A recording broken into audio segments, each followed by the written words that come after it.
নমস্কার বন্ধুরা, সুশীলার রান্নাঘরে বেশ কিছুদিন পর দারুণ একটা রেসিপির সাথে হাজির হলাম। রেসিপিটা সবাই হয়তো বাড়িতে তৈরি করেছেন, যদি কেউ না করেন তাহলে বাড়িতে অবশ্যই একবার তৈরি করবেন। আজকে বানাবো বরবটির ভর্তা। এখানে আমি নিয়েছি 250 গ্রাম বরবটি। বরবটিটা প্রথমে আমি ধুয়ে নিয়ে এভাবে টুকরো করে কেটে নিয়েছি। আর তার সাথে নিয়েছি একটা মিডিয়াম সাইজের পেঁয়াজ কুচি, 1 টেবিল চামচ কালো জিরে, নিয়েছি সামান্য পরিমাণ আদা কুচি, 4টে কাঁচা লঙ্কা আর নিয়েছি 10 থেকে 12 কোয়া রসুন। বরবটিটা সেদ্ধ করার জন্য এখানে একটা পাত্রে পরিমাণ মতো জল দিয়ে দিয়েছি। জলটা একটু গরম হলেই বরবটিটা এর মধ্যে দিয়ে দেব। জলটা গরম হয়ে গেছে, এবার এর মধ্যে বরবটিটা দিয়ে দেব।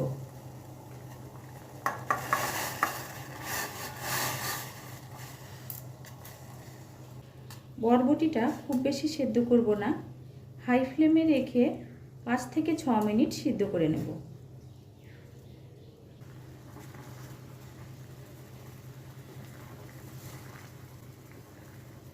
হাই ফ্লেমে 5 মিনিট সেদ্ধ করে নিয়েছি। এবার নামিয়ে জল ঝরিয়ে ঠান্ডা হতে দেব। কড়াই গরম হয়ে গেছে, কড়াইতে এবার 1 টেবিল চামচ সর্ষের তেল দিয়ে দেব। তেলটা গরম হয়ে এলে গ্যাসটাকে লো ফ্লেমে রেখে রসুন, কাঁচা লঙ্কা আর আদাটা এর মধ্যে দিয়ে দেব। গ্যাসটাকে লো ফ্লেমে রেখে 30 থেকে 40 সেকেন্ড আদা, রসুন আর কাঁচা লঙ্কাটা ভেজে নিচ্ছি। এবার এর মধ্যে 1 টেবিল চামচ কালো জিরে দিয়ে দিলাম। আবারও 30 থেকে 40 সেকেন্ড ভেজে নেব। কালো জিরেটা দেওয়ার পর 30 থেকে 40 সেকেন্ড ভেজে নিয়েছি। এবার গ্যাসের জালটা অফ করে দিলাম। এবার সমস্ত উপকরণগুলো একটা পাত্রে তুলে নেব।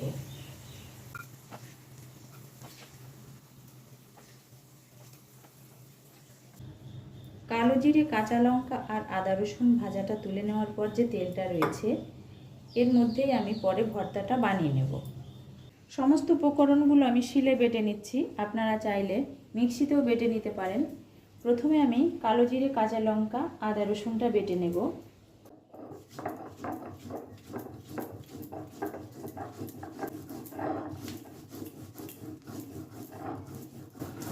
কালো জিরে, কাঁচা লঙ্কা আর আদা রসুনটা বাটা হয়ে গেছে। এবার এর মধ্যে আমি বরবটিটা দিয়ে বেটে নেব।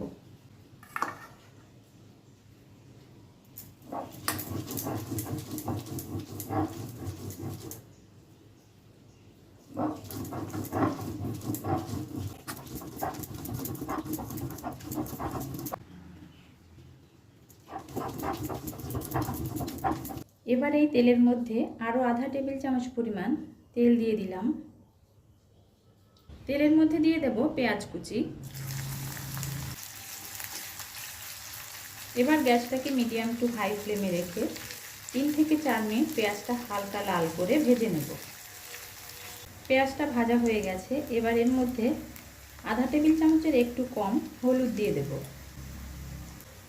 হলুদটা দেওয়ার পর একটুখানি নাড়াচাড়া করেই আমি যে বরবটিটা বেটে রেখেছিলাম সেটা এর মধ্যে দিয়ে দেব।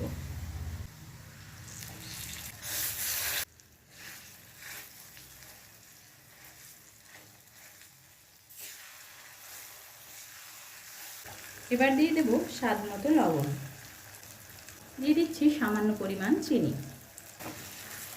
গ্যাসটাকে এবার মিডিয়াম টু হাই ফ্লেমে রেখে 3 থেকে 4 মিনিট রান্না করে নিলেই আজকের রেসিপি দারুণ স্বাদের বরবটি ভর্তা তৈরি হয়ে যাবে। যারা এই বরবটি ভর্তা বাড়িতে একবার তৈরি করেছেন তারা তো জানেন, আর যারা এখনও তৈরি করেননি তারা বাড়িতে অবশ্যই একবার তৈরি করবেন। গরম ভাতের সাথে এই রেসিপি খেতে কিন্তু ভীষণই সুস্বাদু হয়।